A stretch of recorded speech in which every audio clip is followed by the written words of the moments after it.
Fin dal 1895, all'inizio cioè dei miei primi esperimenti, io ebbi la forte intuizione, direi quasi la visione chiara e sicura, che le trasmissioni radiotelegrafiche sarebbero state possibili attraverso le più grandi distanze. Da quel giorno la scienza delle radiocomunicazioni ha fatto passi da gigante ed offre oggi all'umanità il più potente ed universale mezzo di rapida comunicazione a distanza che il mondo abbia mai conosciuto.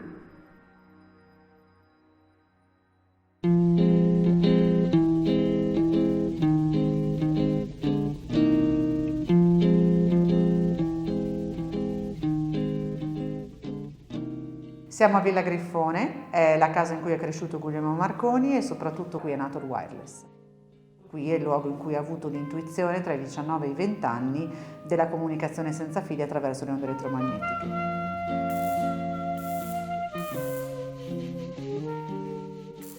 Sappiamo bene che a 13-14 anni lui è convinto di voler fare l'inventore e immagino Marconi da ragazzo come molto introverso.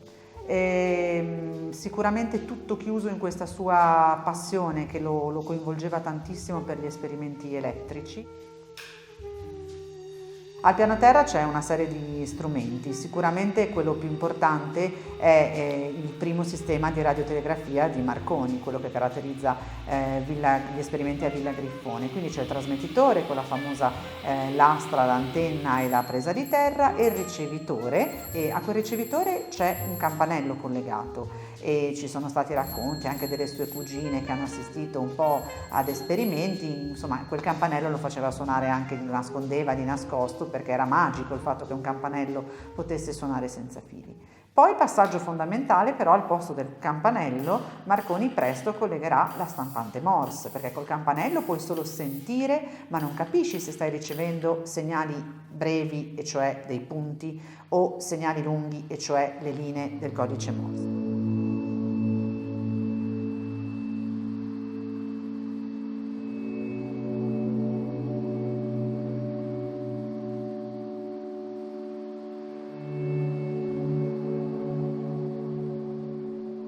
Un passo successivo, e forse è il capolavoro tecnologico di Marconi, è stato il detector magnetico.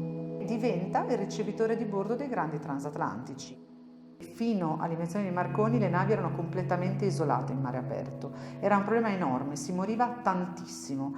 E per cui con lui, con l'applicazione del suo sistema a bordo delle navi, nasce il radiosoccorso. Di questo Marconi è sempre stato molto orgoglioso.